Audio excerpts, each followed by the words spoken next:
주셔서 오직 주님께 영광 돌리며 쓰임받는 시간 될 수 있도록 도와주시고 이끌어 주시옵소서. 감사드리며 예수님의 이름으로 기도드렸습니다. 아멘. 이 시간 주의 은혜라 찬양하시겠습니다.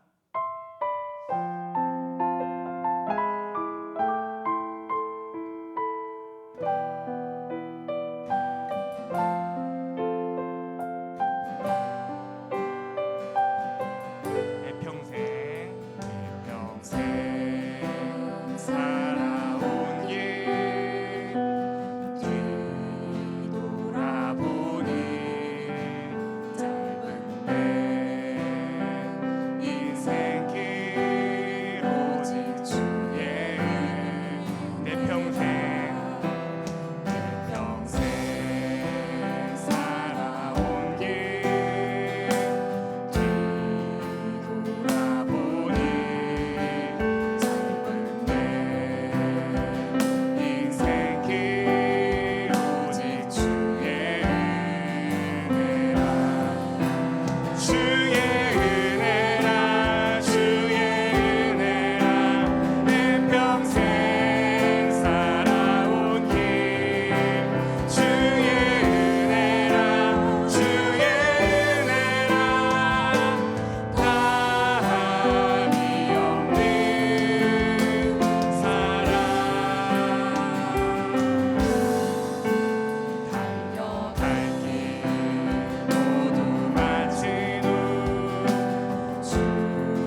하나밖에 없는 외아들을 우리에게 주셨고, 그 하나밖에 없는 외아들은 우리를 위해 피를 흘리시고 자신의 몸을 찢어서 우리를 먹여주셨습니다. 우리를 마시게 하셨습니다. 그렇기 때문에 우리는 예수님과 하나가 된 겁니다. 오늘 찬양의 가사처럼 예수님이 우리를 구원하셨습니다. 그 기쁨과 감격은요, 오늘 성찬을 통해서 다시금 깨달은 것처럼 영원히 우리와 함께하는 사실입니다. 우리 다 같이 오늘 주신 하나님의 은혜에 감사하면서, 또 오늘 오후에도 주실 하나님의 은혜에 감사하면서 우리 같이 기도하실 텐데요, 특별히 우리 교회가 이제 장로님, 안수집사님, 시무권사님 중직자 투표가 있습니다. 하나님의 뜻 안에서 하나님께 크게 쓰임받는 사람들이 뽑힐 수 있도록 사람의 생각과 사람의 뜻이 개입되는 것이 아니라 오직 하나님의 영광만이, 교회를 유익하게 하는 하나님의 영광만이 임하는 선교가 되게 달라고 기도해 주시고, 또한 이번 주 목요일 날에 고3 친구들의 수능이 있습니다. 우리 학부모들과 우리 학생들이 떨리지 않고 배운 바 공부 잘 풀이할 수 있도록 우리 교회에 우리 중직자 선거와 우리 수험생들과 그리고 이 말씀을 듣는 우리 모든 성도님들을 위하여서 우리 다 같이 주여 한번 크게 부르짖고 기도하신 다음에 우리 정태정 집사님께서 기도하시겠습니다. 주여, 거룩하시고 사랑과 은혜가 충만하신 하나님 아버지, 오늘 이 찬양의 가사 그리고 우리가 오늘 1929 성부 예배를 통하여서 하나님께 들었던 그 귀한 말씀을 다시 한번 기억하기 원합니다. 우리가 성찬을 통하여서, 경례의식을 통하여서 우리가 예수님 안에, 예수님 우리 안에 있습니다. 예수님이 주신 은혜 외의 기쁨과 감격이 우리 속에 가득가득 흘러넘칩니다.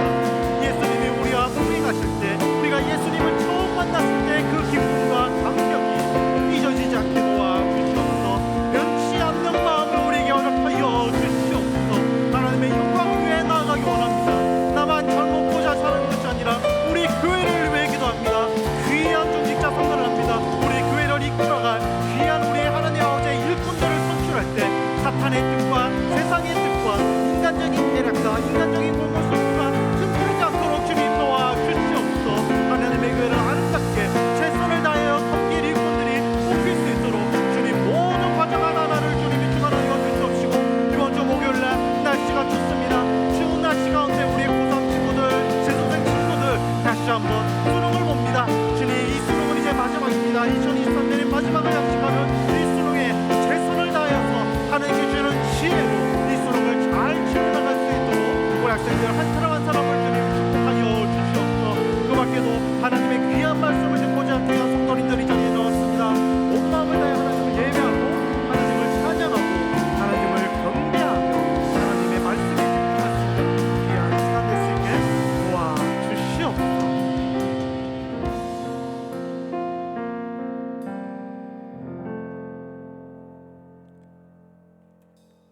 사랑과 은혜가 풍성하신 하나님 아버지, 감사합니다. 주일 저녁 교회에 모여 주님께 엎드려 경배하는 주의 백성들에게 축복을 내려 주시옵소서. 세상이 주님의 영광을 드러내는 일로 차가워 넘쳐야 함에도 불구하고 오히려 좋지 않은 소식이 더 많이 들려오고 있어서 안타깝습니다. 말세인 지금 주님의 예언대로 세상에 흉흉한 소식들이 많이 들려오고 있습니다. 러시아와 우크라이나에 나는 전쟁을 시작한 지 1년이 넘었으며 중동의 화약고인 팔레스타인 하마스가 결국 이스라엘 상대로 전쟁을 일으켜서 세계 3차 대전이 일어난다는 흉흉한 소식이 들려오고 있습니다. 주님 도와주시옵소서. 세계 경제는 내년에는 더 힘들 것이라고 예측되고 있습니다. 올해 우리나라는 세수의 10% 이상이 거치지 않아서 내년에는 IMF와 버금가는 긴축 재정을 준비하고 있으며, 그동안 주어졌던 복지 혜택과 취약계층을 위한 예산이 대폭 삭감되어 줄어들어 어느 해보다도 어려운 한 해가 될 것이라고 예측되고 있습니다.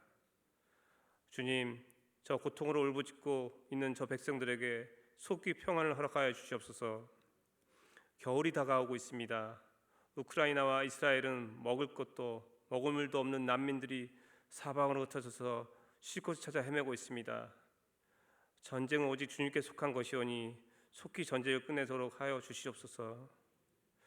주님, 또한 이러한 어려운 때 주를 믿는 백성으로서 저희가 세상의 빛과 소금으로 살아가게 하옵소서. 주께서는 소금이 그 맛을 잃으면 무엇으로 짜게 하겠냐고 하셨습니다. 그리스도인으로서 바른 행동을 하게 하시고 이를 통해 주님의 나라가 이루어지도록 하옵소서.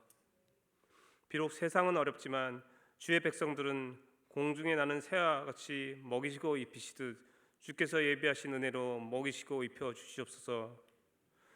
주님, 지금 이 시간도 고통받고 있는 주의 백성들을 기억하여 주시고 주의 큰 권능으로 손으로 돌봐 주시고 이끌어 주시옵소서. 주님, 어려울 때일수록 위정자들의 역할이 중요합니다.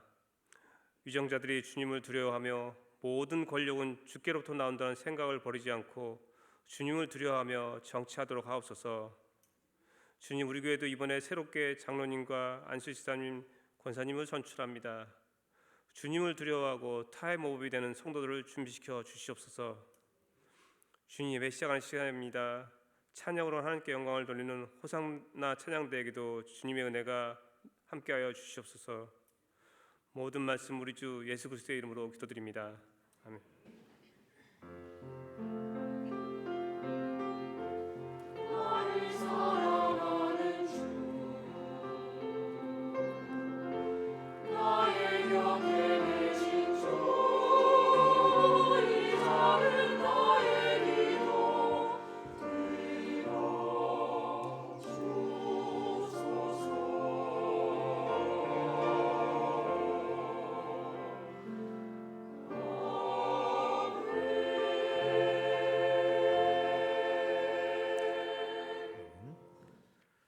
오늘 주신 하나님의 말씀은 신약성경 요한복음 6장 60절부터 71절까지의 말씀입니다. 신약성경 154페이지 요한복음 6장 60절부터 71절까지의 말씀, 우리 한 절씩 교독하여 읽고 마지막 절은 합독하여 읽도록 하겠습니다. 다 찾으신 줄 알고 제가 먼저 읽겠습니다. 제자 중 여럿이 듣고 말하되 이 말씀은 어렵도다, 누가 들을 수 있느냐 한데, 예수께서 스스로 제자들이 이 말씀에 대하여 수군거리는 줄 아시고 이르시되 이 말이 너희에게 걸림이 되느냐? 그러면 너희는 인자가 이전에 있던 곳으로 올라가는 것을 본다면 어떻게 하겠느냐? 살리는 것은 영이니 육은 무익하니라. 내가 너희에게 이른 말은 영이요 생명이라. 그러나 너희 중에 믿지 아니하는 자들이 있느니라 하시니, 이는 예수께서 믿지 아니하는 자들이 누구며 자기를 팔 자가 누구인지 처음부터 아심이러라. 또 이르시되 그러므로 전에 너희에게 말하기를 내 아버지께서 오게 하여 주지 아니하시며 누구든지 내게 올 수 없다 하였노라 하시니라. 그때부터 그의 제자 중에서 많은 사람이 떠나가고 다시 그와 함께 다니지 아니하더라. 예수께서 12 제자에게 이르시되 너희도 가려느냐? 시몬 베드로가 대답하되 주여, 영생의 말씀이 주께 있사오니 우리가 누구에게로 가오리이까? 우리가 주는 하나님의 거룩하신 자인 줄을 믿고 알았사옵나이다. 예수께서 대답하시되 내가 너희 12를 택하지 아니하느냐? 그러나 너희 중에 한 사람은 마귀니라 하시니. 같이 읽겠습니다. 이 말씀은 가롯 시몬의 아들 유다를 가리키심이라. 그는 12 중에 하나로 예수를 팔 자러라. 아멘.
하나님께 영광의 박수 올리겠습니다. 우리 기도하도록 하겠습니다. 거룩하시고 사랑과 은혜가 충만하신 하나님 아버지, 예수님의 이름만이 정말 우리 인생의 기쁨입니다. 이 나라가 곧 하나님의 나라요, 하나님의 천국이 임재할 곳입니다. 오늘 이 찬양을 잘 기억하고 또한 이 말씀을 통하여서 예수님과 더욱더 가까워지는 저와 우리 모든 성도님들 될 수 있도록 성령님 도와주시옵소서. 우리 주 예수 그리스도의 이름으로 기도하옵나이다. 아멘. 예, 오늘 말씀 제목부터 우리 한번 같이 읽어 볼까요? 한번 같이 읽겠습니다. 시작. 듣는 자, 떠나는 자, 깨닫는 자. 예, 오늘 말씀은요, 요한복음 6장 전체를 다룹니다. 요한복음 6장 전체를 다루는데 이제 우리가 60절부터 읽었잖아요. 59절까지 다 읽으면은 설교 시간이 다 가버리기 때문에 딱 중요한 부분만 딱 체크해가지고 우리가 읽고요.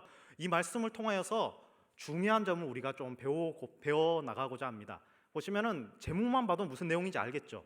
자, 많은 사람들이 하나님의 말씀, 예수님의 말씀을 들었습니다. 그런데 두 가지 부류로 나뉩니다. 떠나는 자와 깨닫고 예수님을 따르는 자. 자, 보시면은 이 듣는 자는요, 다 마음의 문이 열려 있던 사람들입니다. 예수님을 믿었던 사람들이에요. 그런데 예수님의 말씀을 들으니까 아까 우리가 읽었던 말씀 뭐였죠? 어렵도다. 이 말은 어렵도다. 인간적인 생각과 인간적인 뜻으로는 이해가 안 되도다. 그래서 계속 말씀을 듣다가 떠나게 된 거죠. 자, 그러면은 이 말씀에 이루어진 우리 배경에 대해서 한번 보기 전에 책은담 말씀인데요. 책은담이라고 명나라 시대 홍용익 어쨌든 그분이 쓴 글입니다. 보면은 인간의 처세술에 다룬 이야기거든요. 한번 제가 읽을게요. 내가 남에게 베푼 공은 마음에 새겨두지 말아야 하고 내가 남에게 저지른 잘못은 마음에 새겨두어야 한다. 남이 나에게 베푼 은혜는 잊어서는 안 되고 남이 나에게 끼친 원망은 잊어버려야 한다. 자, 이 말을 들으면 어떻습니까? 좋은 말이죠. 맞아요. 은혜는 기억하고 내가 한 이런 잘못들은 기억하고 은혜도 이제 잊으면 안 된다. 하지만 이 말대로 우리가 살기가 쉽나요?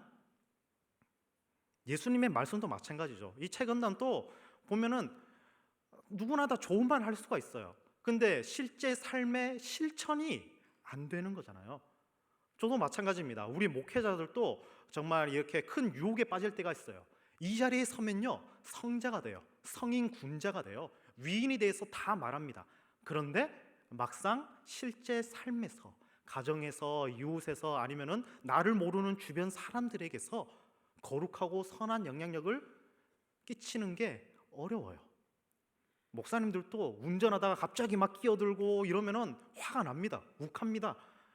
똑같아요. 모든 사람들은요, 머리로는 알아요. 하지만 실제 삶과 실제 행동에서는요, 그렇게 살기가 너무나도 어렵습니다. 그렇기 때문에 많은 사람들이 하나님의 말씀을 듣지만 깨닫는 사람이 되지 못하고 중도에 떠나는 자가 되고 맙니다. 우리는 그러한 삶을 살지 않고 오늘 성찬과도 연결된 말씀인데요, 이 말씀을 통하여서 우리가 다시 한번 거듭거듭 깨닫는 자가 되기를 소망하고 축복합니다.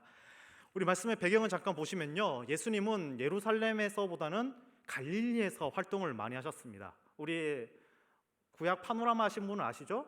자, 보시면은 갈릴리, 요단강, 사해죠. 자, 보시면은 강은 이렇게 쪼르르는데 바다는 둥실둥실입니다. 자, 보시면 근데 갈릴리가 정확하게 말하면요, 여러분, 바다입니까 호수입니까? 네, 호수죠. 근데 갈릴리 바다라고 해요. 뭐 게네사렛 바다라 하기도 하고 디베라 바다라 하기도 하고. 왜 바다라고 할까? 그 이유가 뭐냐면요, 굉장히 크기 때문입니다. 보시면요, 히브리어에서는 큰 물들을 얌이라고 불렀어요.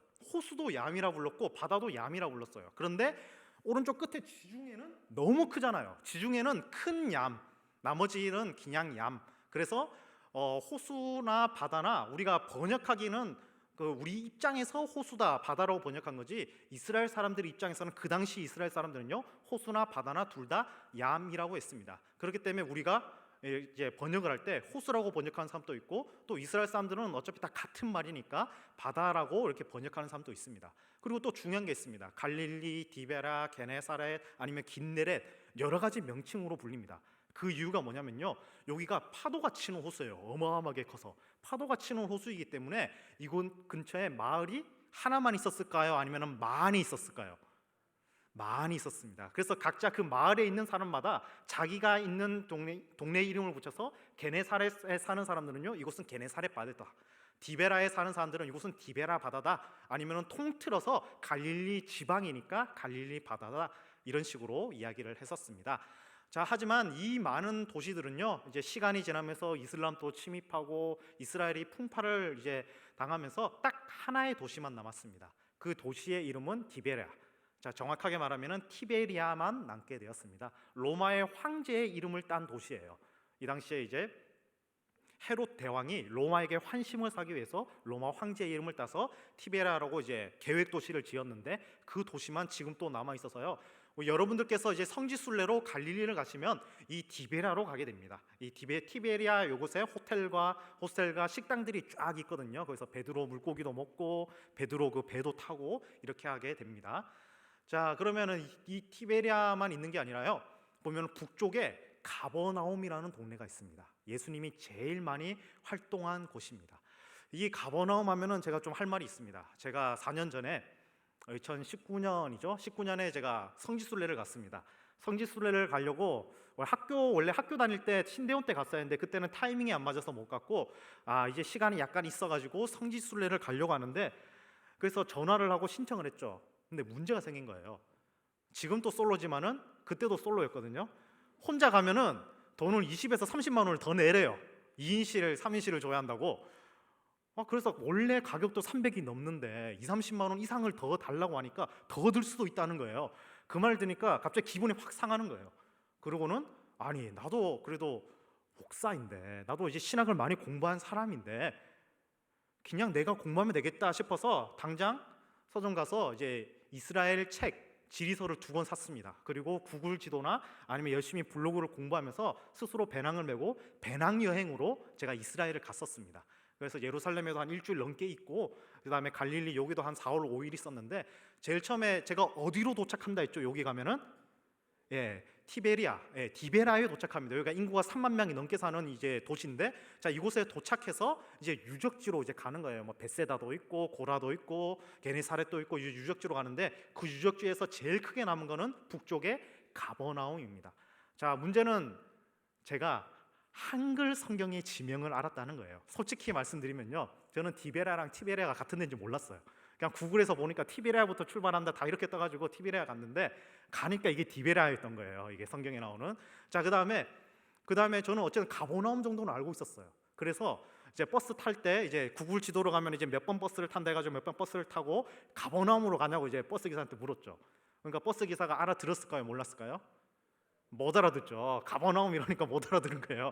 그래가지고 근데 대충 뭐 타래요. 그래서 일단 타가지고 다시 지도를 보니까 이제 카퍼르나움인 거예요. 카퍼르나움. 카퍼르나움으로 이제 걔네들이 발음을 하고 있더라고요. 그래서 카퍼르나움 이제 근처에 내려서 이제 가버나움을 갔는데, 아시다시피 유적지예요. 유적지에는 그늘이 없죠. 유적지는 그늘이 없어가지고 한 바퀴 도니까 너무 더운 거예요. 너무 더워가지고 저 앞에 이제 항구처럼 보이는 데가 있잖아요. 부두가 있잖아요. 그쪽에 나무들이 좀 있고 벤치가 있더라고요. 거기 이제 앉아서 이제 하나님의 말씀을 읽었던 그런 기억이 남는 곳이 바로 이 갈릴리 지역입니다. 자, 이 말씀을 보시면요, 이 가버나움과 이 티베레아 이쪽에서 일어난 사건들이 오늘 요한복음 6장의 말씀입니다. 보시면 요한복음 6장의 1절에서 15절까지는요, 그 유명한 오병이어 사건이 있습니다. 오병이어가 뭐죠? 보리떡 5개랑 물고기 2마리로 몇 명이? 5,000명이 먹고 12광줄이나 부스러기가 남았다. 이 광줄이가 이만한 거잖아요. 제 몸보다 큰 게 광줄인데, 그런 기적이 일어났습니다. 자, 그 기적이 일어난 다음에 막 사람들이 막 웅성웅성대기 시작한 거예요. 왜냐하면 남자만 5,000명이었어요. 여자랑 아이까지 합치면은 셀 수가 없을 정도로 많았단 말이에요. 그 사람들이 야, 예수님이 이런 기적을 일으키니까 예수님을 잡아서 왕으로 막 삼으려고 하는 거예요. 제자들도 막 들뜬 거예요. 그래서 예수님이 산에 올라가서 기도하셨어요. 그리고 제자들한테 이렇게 말합니다. 제자들아, 12제자들아, 너희들은 배 타고 저쪽 마을로 가거라. 그러니까 제자들이 말하는 거예요. 아니 예수님, 우리가 이 배 2개 다 타고 가면 예수님이 탈 배가 없는데요? 다 알아서 할 테니까 가거라 해서 제자들이 이제 배를 타고 갑니다. 갈릴리 바다를 가는데 아까 제가 말씀드렸잖아요. 파도가 칠 정도로 큰 호수라고. 근데 갑자기 태풍이 치는 거예요. 배가 하루 종일 동안 고작 10리, 4km밖에 못 갔대요. 4km밖에 안 갈 정도로 엄청난 폭풍이 있을 때 수상보행, 뭐죠? 물수, 자, 물을 걸으신 예수님. 한밤중에 간절히 기도하신 예수님이 갑자기 물 위를 걸어서 고작 10리밖에 못 가서 우왕좌왕하고 있는 제자들이 가는 거예요. 그때 제자들이 어떻게 반응하죠? 와, 예수님이다 했을까요? 아니죠. 유령이다 이러면서 어떻게 물 위를 걷는가 막 이러면서 막 벌벌 떨고 있을 때 예수님이 말하죠. 내니 두려워하지 말아라. 이제 마가복음에 이렇게 나옵니다. 마가복음에서 내니 두려워하지 말아라 하는데 이제 마태복음에는 좀 다른 내용 또 하나 더 추가되죠. 그러자 이제 예수님의 수제자 베드로가 주님, 당신이 진짜 예수님이라면 나도 물 위를 걷게 해주십시오 해가지고 물 위를 걷다가 예수님 바로 앞에서 어떻게 하죠? 마음이 갑자기 떨리는 거예요. 막 폭풍이 오는데 내가 어떻게 걷지 하면서 그 즉시 베드로가 가라앉았고 예수님이 붙잡으면서 믿음이 적은 자요, 왜 그렇게 의심하느냐. 이 사건이 이제 16절부터 21절에 누가복음의 내용에 합축되어 있습니다. 자, 그 다음에 예수님이 딱 배를 타니까 바다가 잠잠해졌습니다. 그 다음에 이제 배가 이제 그 마을에 머물게 됩니다. 자, 그 다음에 이제 문제가 일어났습니다. 여러분, 5,000명이 배 터지게 먹었잖아요. 넘는 사람들이 배 터지게 먹고 예수님은 산에 올라간 걸 분명히 봤고 제자들은 배를 타고 가는 걸 봤어요. 당연히 예수님은 여기 계시니까 무리들이 남아 있었습니다. 그런데 아침에 눈을 떠보니까 웬걸? 아무리 찾아도 예수님이 그곳에 있어요, 없어요? 예수님이 안 계시는 거예요. 아무리 찾아도, 수천 명이 찾아도. 그러다가 예수님이 어디 간 게 아닐까 해서 제자들이 갖는 방향으로, 제일 처음에 게네사렛 갔다가 어디 갔다가 제자들이 갖는 방향으로 가니까 거기 예수님이 계신 겁니다. 그러자 사람들이 이렇게 말합니다. 라삐여, 어디 계셨나이까? 그때 예수님이 그 마을 회당에서 말씀을 증거하십니다. 생명의 빵, 하나님의 일에 관한 말씀인데요, 22절부터 우리가 읽기 전까지인 59절까지의 말씀, 아까 전에 우리가 읽었죠? 이 말씀이 어렵도다 하시는 그 말씀을 회당에서 알려드립니다. 자, 이 사람들 중에 떠나는 사람은요, 먼저 말씀드리겠습니다. 떠나는 사람들의 첫 번째 특징, 예수님을요 인간적인 영웅으로 생각했어요. 그리고 또한 예수님을 도깨비 방망이처럼 생각했습니다. 이 모든 것을 종합하면 이겁니다. 예수님을요 내 머릿속, 내가 이해하는 범위 안에 가두려고 한 사람들입니다. 이 사람들이 떠나는 자들입니다. 자, 이 사람들에 대해서 조금 더 풀이해 드릴게요. 자, 예수님을 인간적인 영웅으로 생각하는 사람은요, 인간적인 깨달음과 세상의 영광을 바라본 사람이에요. 보시면은 우리도 왕이 되면은 농공행상을 하잖아요. 이성계가 쿠데타 일으켜서 고려를 멸망시키고 조선을 건국할 때 자기를 따랐던 사람들은 다 영의정, 우의정, 좌의정이 되잖아요. 그 신진사대부라는 사람들이 마찬가지입니다. 예수님을 따라가면은 세상적으로 위대한 존재가 될 수 있지 않을까? 이런 마음으로 예수님한테서 무언가를 얻으려는 마음으로 간 거예요. 두 번째는요, 예수님이 5,000명을 먹여요. 예수님을 생각할 때 기도의 보물상자, 도깨비 방망이처럼 생각하는 거예요. 그런 사람들도 예수님을 따릅니다. 자, 이 우상이 뭐냐면요, 어떤 선교사님이 대만에 갔대요. 대만에 갔는데 어떤 사람이 조그마한 신상을 막 때리는 거예요, 신상을. 그래서 선교사님이 물어봤대요. 아니, 그 신상을 왜 때립니까? 그러자 그 사람이, 대만의 그 사람이 이렇게 얘기했답니다. 이 신상이 내가 믿는 신인데, 내가 믿는 우상인데 요즘 내 기도를 안 들어줘. 그래서 내 기도 좀 들어달라고 좀 따기 좀 때리고 있었다고. 자, 그러니까 하나님이 아니라 세상을 섬기는 사람들은요 이렇게 생각합니다. 종교나 하나님에 대해서. 자, 그리고 이 모든 것을 종합하면요, 우리 개혁주의에는 이런 명제가 있습니다. 유한은 무한을 담을 수가 없다. 유한이 뭐죠? 한계가 있다는 거예요. 그런데 하나님은 어때요? 한계가 있어요? 하나님은 한계가 없는 무한하신 분입니다. 우리는 유한해요. 제가 만약 지금 한강에 가서 한강물을 다 마신다고 하면은 믿으십니까? 제가 한강물 먹다가 제가 그냥 익사해버리죠. 계속 물 마시면은. 저는 유한해요. 한계가 있어요. 하지만 하나님은 무한합니다. 그런데 우리는 이런 함정에 빠집니다. 우리가 하나님을 담을 수가 있다고, 내가 생각한 범위 안에서 예수님을 계속 축소하려고 하고요, 하나님을 축소하려고 해요. 그러다 보니까 예수님이 말씀을 하니까 이해가 안 되는 거예요. 자, 그럼 이해가 안 되는 그 말씀 무엇인지 우리 한번 보도록 하겠습니다. 자, 오병이어 사건, 수상보행 사건, 해당 설교 사건은요, 깨닫는 사람들은 이 말씀을 잘 이해를 하게 됩니다. 자, 오병이어 사건을 잠깐 요약하자면요, 자, 예수님이 제일 처음에 묻습니다. 빌립아, 제자 빌립아, 이 사람들을 다 먹이렴. 그러자 제자 빌립이 이렇게 말합니다. 아니 예수님, 남자만 5천 명이 넘어요. 이 사람들을 먹이려면요 200데나리온 또 부족할 거예요. 1데나리온이 하루 일당이니까 10만 원 정도죠. 200데나리온이면 2천만 원입니다. 2천만 원을 누가 줘도 이 사람들을 못 먹여요. 그리고 그 다음에 안드레가 보리떡 5개랑 물고기 2마리 들고 오면서 예수님, 어떤 소년이 기특하게도 이 공물을 드렸습니다. 그런데 이 고작이 보리떡 5개랑 물고기 2마리는 뭘 어떻게 합니까? 전능하신 하나님을 이해하지 못한 거죠. 하지만 깨닫는 사람들은 이 말씀을 듣고 하나님의 일을 기대합니다. 그리고 실제로 5천 명을 먹이셨죠. 자, 수상보행 사건도 마찬가지입니다. 세상적인 관점에 갇힌 사람은요, 폭풍이 치면은 무리를 걷는다? 말이 안 되는 거예요. 하지만 깨닫는 사람들은요, 세상을 초월하여 다스리시는 전능하신 하나님을 알고 있습니다. 그리고 회당 설교를 통해서요, 내 뜻이 아니라, 한계가 있는 내 뜻이 아니라 무한하고 전능하신 하나님의 뜻을 깨닫는 사람들이 바로 깨닫는 자입니다. 우리는 이러한 사람들이 되어야 합니다. 자, 그러면 하나님의 일에 대해서 잠깐 보도록 하겠습니다. 예수님이 회당에서 이렇게 설교하십니다. 썩을 양식을 위하여 일하지 말고 영생하도록 있는 양식을 위하여 일을 하라. 이 양식은 인자가 너희에게 주리니 인자는 아버지 하나님께서 인치신 자니라. 제가 아까 제자반을, 우리 노예대회가 있어가지고 우리 초동부 제자반을 공부하다가 이제 내려왔는데, 제자반 애들이 지금 공부를 해야 하는데 계속 간식을 먹고 있는 거예요. 오늘 간식을 좀 많이 줬더니 그러면서 목사님 어차피 다 먹고 살자고 그러는 거 아니에요? 하면서, 그래서 이 말씀을 알려줬어야 했는데, 썩을 양식을 위하여 있는 것이 아니라요, 영생하도록 있는 양식, 우리가 먹고 살자고, 내가 잘 먹고 잘 살자고 사는 게 아니라 영생을 위해서 있어야 하는데, 이 양식은 인자, 예수님이 주시는 거라는 겁니다. 그러자 이 사람들이 묻습니다. 우리가 어떻게 해야지 이 영생의 양식을 위해서 하나님의 일을 할 수 있습니까? 예수님께서 대답하여 이르시되, 하나님께서 보내신 이 예수님을 믿는 것이 하나님의 일이니라 하시니. 아멘. 우리는 썩을 양식이 아니라 영생의 양식인데, 이것은 예수님을 통해서만 이루어진다는 겁니다. 자, 그러면서 이렇게 말씀하십니다. 하나님의 떡은 하늘에서 내려서 세상에 생명을 주는 것이니라. 그들이 이르되, 주여, 이 떡을 항상 우리에게 주시옵소서.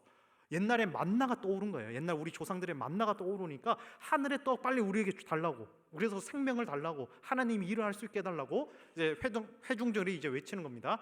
그러자 예수님이 이렇게 말합니다. 나는 생명의 떡이니 내게 오는 자는 결코 줄이지 아니할 터이요 나를 믿는 자는 영원히 목마르지 아니하리라. 자, 이 회중들은요, 육적인 떡을 말한 거예요.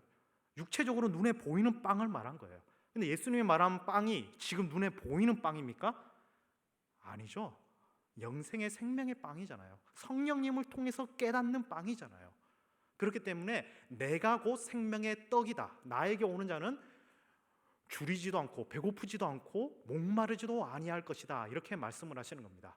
그러면서 계속 이렇게 말씀하십니다. 내가 하늘에서 내려온 것은 나의 뜻을 행하려 함이 아니요 나를 보내시니, 하늘에서 나를 보내시니의 뜻을 행하려 함이다. 나를 보내신 하나님의 뜻은 내게 주신 모든 사람들 중에 내가 하나도 잃어버리지 않고 마지막 날에 다시 살리는 이것이니라. 최후의 심판 때 다시 살리기 위해서, 다 예수님을 따라서 모든 사람들이 부활시키기 위해서 하나님이 예수님을 보내신 것이라는 거죠. 내 아버지의 뜻은 아들이신 예수님을 보고 믿는 자마다 영생을 얻는 이것이니 마지막 날에 내가 이를 다시 살리리라 하시니라. 그러니까 사람들이 막 수군대기 시작하는 거예요. 자기가 하늘에서 내려온 떡이라 하심으로 유대인들이 예수에 대하여 수군거려 이르되, 저 사람은 요셉과 마리아 아들 목수 예수가 아니냐? 그 부모를 우리가 분명히 봤는데, 갈릴리 옆이 나사렛이잖아요. 우리가 아는데 자기가 지금 어찌하여 하늘에서 내려왔다느냐? 제정신인 거냐? 막 사람들이 막 웅성웅성대기 시작하는 겁니다. 그때 예수님이 이렇게 말합니다. 너희는 서로 수군거리지 말아라. 나를 보내신 아버지께서 나에게로 이끌지 아니하시면 아무도 내게 올 수 없으니 오는 그를 내가 마지막 날에 다시 살리라. 이렇게 얘기하는 겁니다. 그러면서 진실로 진실로 너희에게 이르노니 믿는 사람들은 영생을 이미 가졌나니 내가 곧 생명의 떡이니라 라고 얘기를 하시는 겁니다. 너희 조상들은 광야에서 만나를 먹었어도 죽었거니와 이는 하늘에서 내려오는 떡이니 사람으로 하여금 먹고 죽지 아니하게 하는 것이니라. 나는 하늘에서 내려온 살아있는 떡이니 사람이 이 떡을 먹으면 영생하리라. 내가 줄 떡은 곧 세상의 생명을 위한 내 살이니라 하시니라. 자, 이제 수군거림을 넘어서서 다툼이 일어납니다. 이렇게 말씀하시니까 유대인들이 막 서로 막 다투고, 정확하게 말하면 이제 소리 질렀다는 거죠. 막 욕하고 막 비아냥거리며 막 소리 지르기 시작하는 겁니다. 이 사람이 어찌 능히 자기 살을 우리에게 주어 먹게 하겠느냐? 이 말씀하니까 또 우리 초등부가 떠오르네요. 제가 초등부에서 오늘 교동문을 했거든요. 똑같은 성찬을 했습니다. 예수님이 자기 살과 피를 먹어야 한다 이러니까 애들이 막 너무 잔인해요. 막 교동문 읽다가 말고 막 이러더라고요. 여러분들은 다 아시죠? 이 뜻이 무엇인지?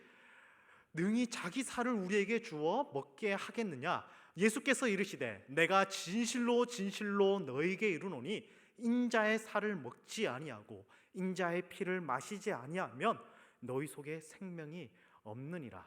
내 살을 먹고 내 피를 마시는 자는 영생을 가졌고 마지막 날에 내가 그를 다시 살리리니. 제가 길게 읽었습니다. 그런데 내용은 뭐죠? 똑같아요. 성찬에 대해서 얘기하는 거예요. 똑같은 내용은 계속 하는 겁니다. 그래도 사람들이 계속 수군거리고 막 다투기 시작하는 거예요. 예수님이 계속 말씀하십니다. 내 살은 참된 양식이요 내 피는 참된 음료로다. 내 살을 먹고 내 피를 마시는 자는 내 안에 거하고 나도 그 안에 거하니라. 여러분, 예수님의 살과 피, 이게 진짜로 변하는 겁니까? 아니죠. 카톨릭은 이걸 진짜로 믿어요. 화채설이라 해가지고 신부들이 축사하면 진짜 예수님의 살과 피가 돼서 감실에 막 1년 동안 보관하고 그러거든요.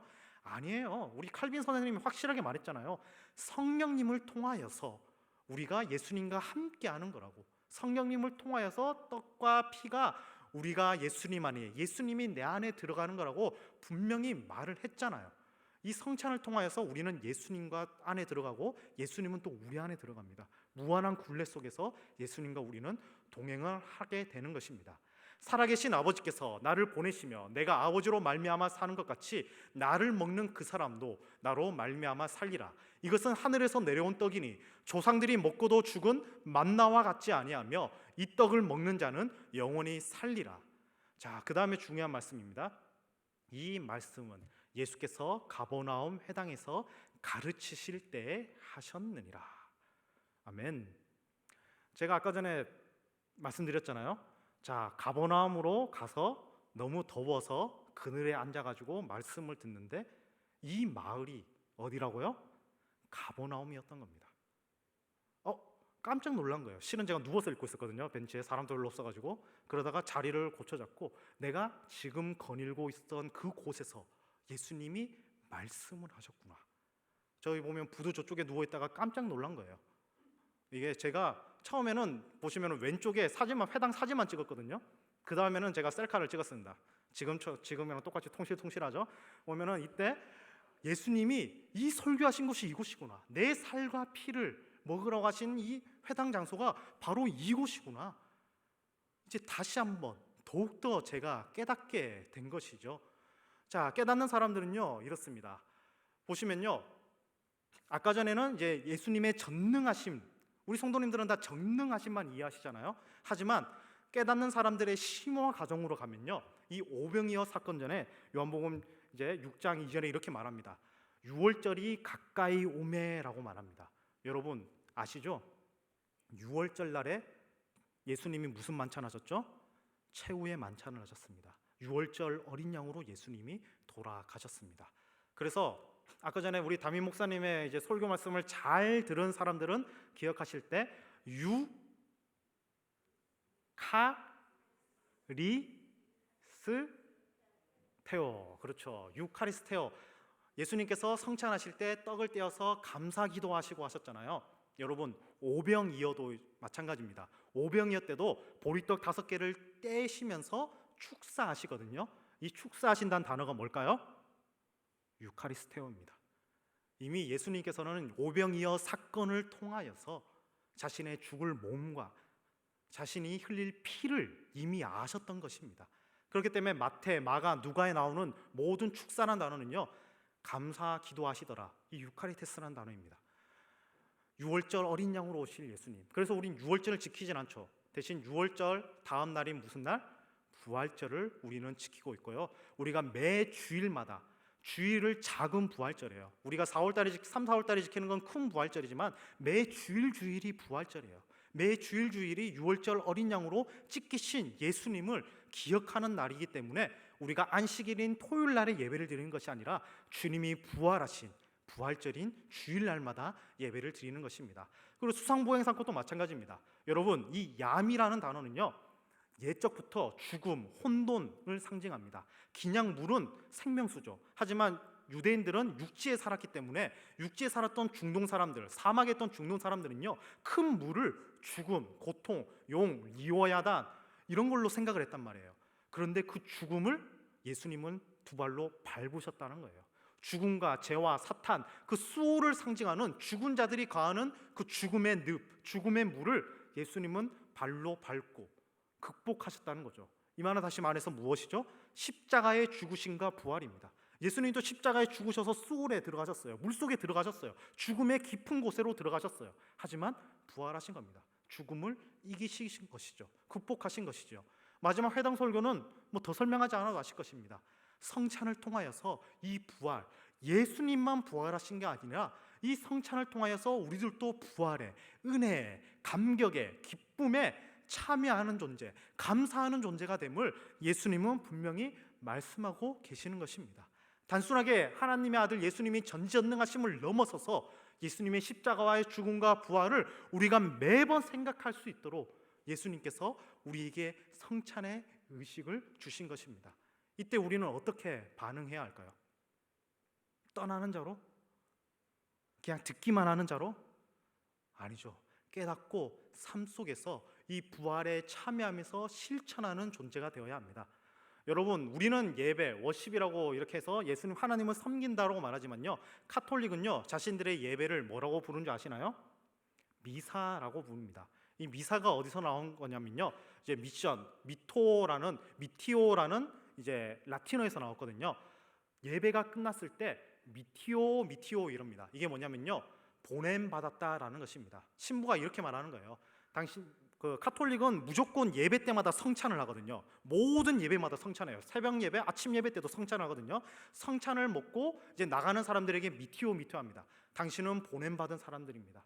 이 성찬의 기쁨을 다른 이들에게도 나누십시오. 다른 이들에게도 오늘 하루 동안 예수님의 사랑을 나누십시오.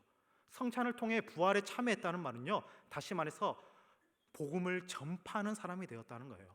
우리가 매주 주일마다 하나님의 은혜에 감격하고 감사하고 기쁨으로 멈추는 것이 아니라 우리들의 삶, 월화수목 금토일 날 하나님의 복음을 전하는 존재가 되어야 함을 우리는 깨닫게 되는 겁니다. 지식으로만 깨닫는 것이 아니라 우리가 삶 속에서 예수님을 증언하고 예수님을 나타내면서 나가는 사람이 되는 것입니다. 회당 설교 요약하겠습니다. 하나님의 일을 행하라고 예수님이 말합니다. 그럼 하나님의 일을 뭐라고 말하니까 이렇게 말씀하십니다. 나를 믿는 것이 하나님의 일입니다. 나의 살과 나의 피를 먹고 생명을 얻으십시오. 기쁨과 평안과 행복을 얻으십시오. 그리하여서 이 성찬식을 통하여서 생명을 얻고 죽어있는 저 세상에 나가서 복음을 전하는 사람들이 되십시오. 이것이 예수님이 우리에게 가르쳐 주신 말씀입니다. 여러분, 제가 가버나움에 간 것은 우연이 아니었습니다. 하나님의 놀라우신 뜻과 계획과 깨달음이 있었습니다.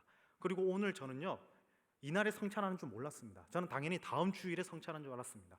성찬에 대해서 설교하려고 이 본문을 선택한 것도 아니었습니다. 하지만 하나님께서는 1부, 2부, 3부를 통해서 우리가 성찬의 말씀을 듣고 다시 한번 예수님에 대해서, 그리고 예수님이 나가서 복음을 전파하는 말씀에 대해서 더 깊이 있게 깨달을 수 있게 하신 이 모든 것들이 하나님의 뜻입니다. 하나님의 필연입니다. 여러분들은 이 사실을 깨달아야 합니다. 우리가 하루하루 살아가는 이 모든 것은요, 우연이 아닙니다. 다 크신 하나님의 뜻과 계획 안에 있습니다. 우리가 이 세상을 살아갈 때 힘든 일 너무나도 많을 거예요. 어려운 일도 너무나도 많고 스트레스 받을 일도 많을 것입니다. 하지만 그때마다 이 말씀을 기억하십시오. 우리는 예수님 안에 있고 예수님은 내 안에 있기 때문에 언제나 우리는 예수님 안에서 생명을 얻은 존재들이다. 여러분, 왜 우울증에 걸린 사람들이 스스로 목숨을 끊으려고 합니까? 생명이 이미 떠났기 때문입니다. 하지만 우리 안에 누가 있다고요? 예수님이 있습니다.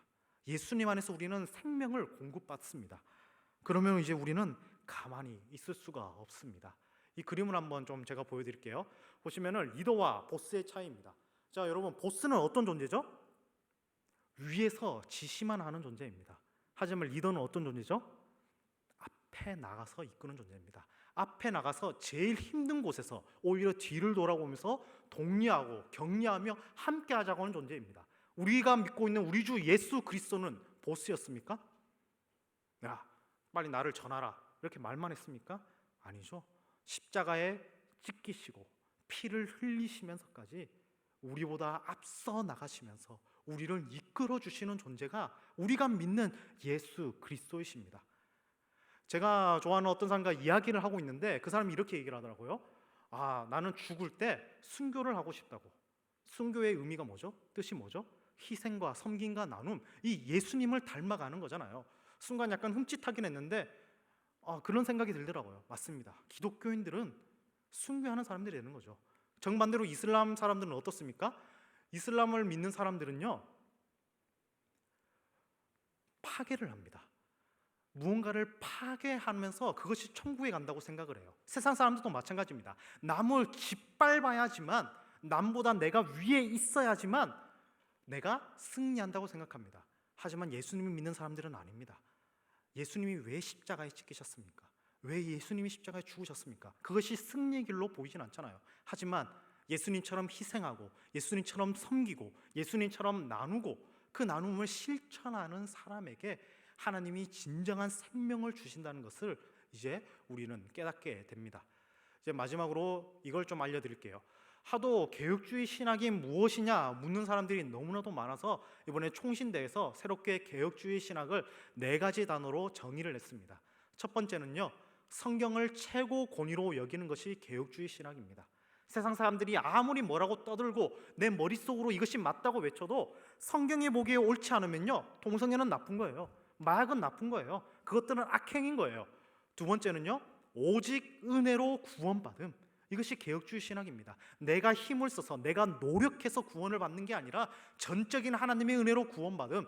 세 번째는요, 하나님이 지금도 살아계셔서 이 세상을 통치하신 것을 믿는 자들이 개혁주의 신학을 따르는 자들이고요. 마지막으로 우리 같이 한번 읽어보겠습니다. 시작.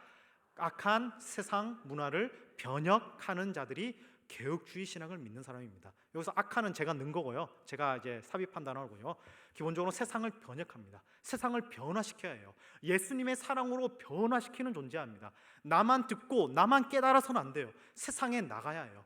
지금 내가 있는 위치에서 예수님의 사랑을 전해야 해요. 내가 음악가든 내가 예술가든 내가 사업가든 지금 내가 있는 위치에서 내가 위에서 군림하는 것이 아니라 남을 질책하고 오히려 남에게 손가락질을 받는 것이 아니라 먼저 섬기는 존재, 희생하는 존재, 예수님을 따라서 예수님을 닮아가는 존재 되어서 세상의 문화를 바꿔나가는 존재가 되는 것이 바로 개혁주의 신학입니다. 그래서 사람들이 말합니다. 총신대에 신학과만 있으면 되지 교훈과가 왜 있고 영문학과가 왜 있고 아동학과가 있고 유아교육과가 왜 있습니까? 모든 삶의 영역에서 하나님의 뜻을 펼쳐나가기 위해서입니다. 그렇기 때문에 총신대에 입학한 친구들은요, 뭐 음악과든 영문학과든 다 칼빈주의 이걸 배웁니다. 칼빈주의를 배우고요, 구약교, 신약교를 다 배워요. 그 사람들은 입이 대빨만큼 튀어나오죠. 우리는 신학생이 아닌데 왜 이걸 배우냐고. 바로 이것 때문입니다. 우리는 어느 곳에 위치하든 신학생들만, 목사들만 세상 문화를 변혁하는 것이 아니라 모든 그리스도인들은 문화를 변혁하는 존재들이기 때문에 우리는 개혁주의 신학을 배우는 것입니다. 이제 말씀을 마치고 우리 같이 기도하고자 합니다. 오늘 말씀을 통하여서 듣는 자, 떠나는 자, 깨닫는 자의 부류에 대해서 배웠습니다. 우리는 단순히 말씀을 듣는 자로 멈춰서는 안 됩니다. 또한 이 말씀이 너무 어렵구나 하면서 떠나는 자가 되어서도 안 됩니다.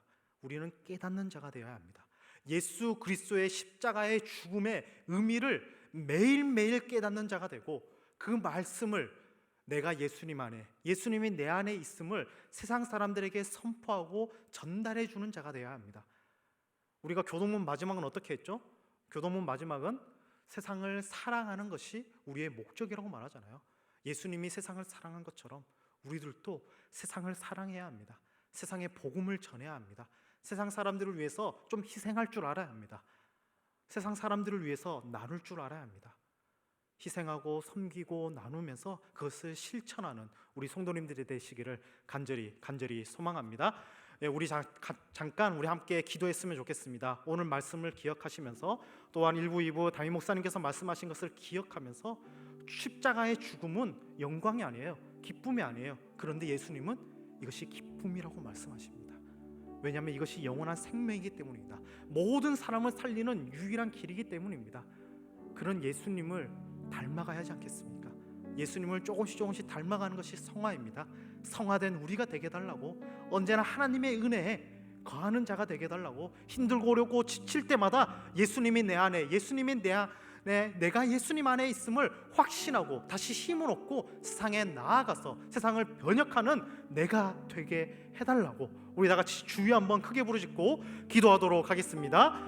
주여, 거룩하시고 사랑과 은혜가 충만하신 하나님 아버지, 오늘 성례주를 맞이하여서 성찬의 예식에 우리가 참여하게 되고 또한 오예배를 통하여서 성찬의 의미에 대해서 다시 한번 생각할 수 있게 해주심에 너무나도 감사합니다. 이 성찬의 의미에 너무나도 복잡하고 너무나도 어렵다고 단지 듣는 걸로 만족하는 존재가 되지 않게 하여 주시옵소서. 떠나는 자들이 되지 않게 도와주시옵소서. 예수님의 12 제자처럼 예수님 안에 생명이 있음을 깨닫고 끝까지 예수님을 따라다니는 우리들이 될 수 있도록 주님 도와주시옵소서. 예수님의 모든 삶과 예수님의 삶의 모든 궤적은요, 아무런 뜻이 없었던 것이 아닙니다. 우연이었던 것이 아닙니다. 놀라우신 하나님의 계획과 하나님의 필연적인 뜻이 있었습니다. 그리고 우리들이 이 자리에 나와서 하나님의 성찬에 대해서 다시 한번 생각하고 이 성찬을 통해서 내가 예수님 안에, 예수님이 내 안에 계심에 확신을 얻고 세상을 변화시키고 세상에 하나님의 나라의 통치를 보여주면서 하나님의 권세와 권위를 세상의 사랑으로 보여주는 것이 우리들의 삶의 존재의 이유, 삶의 존재의 목적임을 다시 한번 깨닫게 됩니다. 주님, 이제까지 알고 모르고 정말 하나님의 뜻대로 살아가지 못하였던 점 주님 용서하여 주시옵소서. 오늘 책은 나눔의 말처럼 정말 성경을 단지 위인적인 말, 처세술래의 말로 생각하였던 점 주님 용서하여 주시옵소서. 정말 귀에 듣기에만 좋은 말씀으로 그렇게 머릿속에만 듣고 한 귀로 듣고 한 귀로 흘리는 말씀이 아니라 내가 예수님 안에, 예수님이 내 안에 성찬을 통해서 예수님과 동행함을 경험한 우리들은 더 이상 머릿속의 지식으로 감추는 것이 아니라 세상 속에서 하나님의 뜻과 하나님의 사랑을 희생하면서 섬기면서 나누면서 실천할 수 있는 존재들이 될 수 있도록 주님 도와주시옵소서. 용서하여 주시옵시고 주님의 안에 거하는 존재가 되게 도와주시옵소서. 거룩하시고 사랑과 은혜가 충만하신 하나님 아버지, 오늘 이렇게 귀한 말씀을 주심에 너무나도 감사합니다. 정말 말씀처럼 단지 듣는 자에 멈추는 것이 아니라 하나님을 내 머릿속에 가둬서 떠나는 자가 되는 것이 아니라 말씀을 깨닫는 자가 되어서 예수님의 복음과 예수님의 생명으로 세상을 바꿔나갈 수 있는 우리 성도님들 한 사람 한 사람 될 수 있도록 성령님 도와주시고 힘주시고 축복하여 주시옵소서. 우리 주 예수 그리스도의 이름으로 기도하옵나이다. 아멘. 네, 우리 광고 말씀 잠깐 전달해 드리도록 하겠습니다. 자, 오늘 성찬식을 통해서 유아 세례와 학습 위교 세례가 있었습니다. 학습 위교 세례한 사람들이 더욱더 하나님의 뜻 안에서 하나님의 말씀 안에서 잘 거하여서 특별히 학습 받은 사람들, 이제 한 사람들은 이제 6개월 뒤에 반드시 세례 받을 수 있도록 우리 기도하시고 격려해 주시면 감사하겠습니다. 다음 주일은 추수감사 주일입니다. 한 해 동안 베풀어 주신 하나님의 은혜에 감사드리며 정성껏 준비한 예물을 드립시다. 또한 장로 안수 집사님, 시무 권사님 투표가 있습니다.